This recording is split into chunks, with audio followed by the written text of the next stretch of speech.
Despite looking like an archetypal English market town, Bedford has been home to thousands of Italians since the 1950s, when people from some of the poorest areas of post-war Italy left their homes, lured by the promise of jobs and a chance to start again. Within a few years of their arrival, the Italians had set up shops and bakeries to bring a taste of home to Bedford, and even clubbed together to build their own church.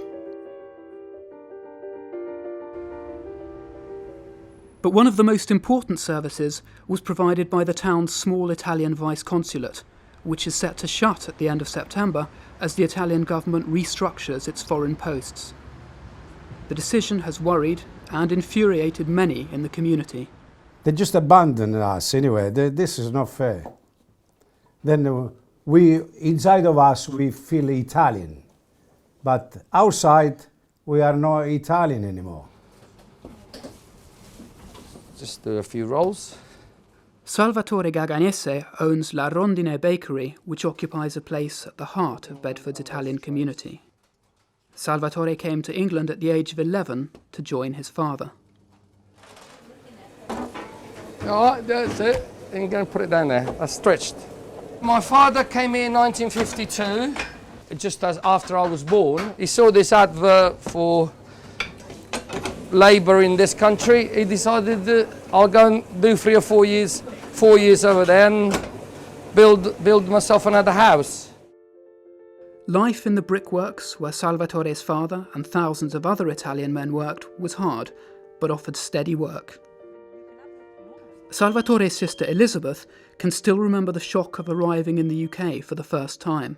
When I first stepped off the train into London, I just looked around for about 2-3 minutes and I decided to jump back on the train to bring me back to my grandparents because it was awful. I didn't like it. I'm very patriotic, I'm very, very Italian. That I will never lose in that sense. Because I've tried to bring my children up all the same, you know, as in being Italian, very Italian, but obviously they're not, they're British. Salvatore's nephew Mick works in the bakery now and is considering carrying on the family business. My parents, as different generation, is totally different, I suppose. We're more English orientated, I suppose. We're not. A lot of the old-fashioned ways have gone, I suppose. So would you like to carry on the family business? I'd have to, because if I don't. I think the business will just be sold, and that's it. It will be a shame, really. I think the Italian Consulate is very important. It makes us feel as though we belong in our hearts, still from the generation that were born in Italy. It still gives us that thing that is part of us. These Italians, like my dad, of that generation, they worked very, very, very hard. They've given a lot to Italy. Now, it's only right that they give something back to these generations that have given all this money back when Italy needed rebuilding in the south. Over lunch at one of Bedford's many Italian centres, some members of the first generation discussed the consequences of the Italian government's decision to close the consulate completely. We're going to lose everything. All children, they lose the feeling to be Italian.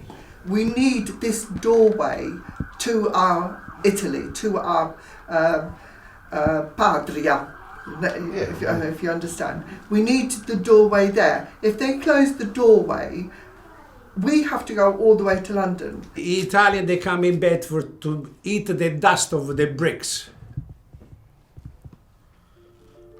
because they have to earn a piece of bread. I work 54 years in here, okay? Only once they shut the door. So how do you think we feel?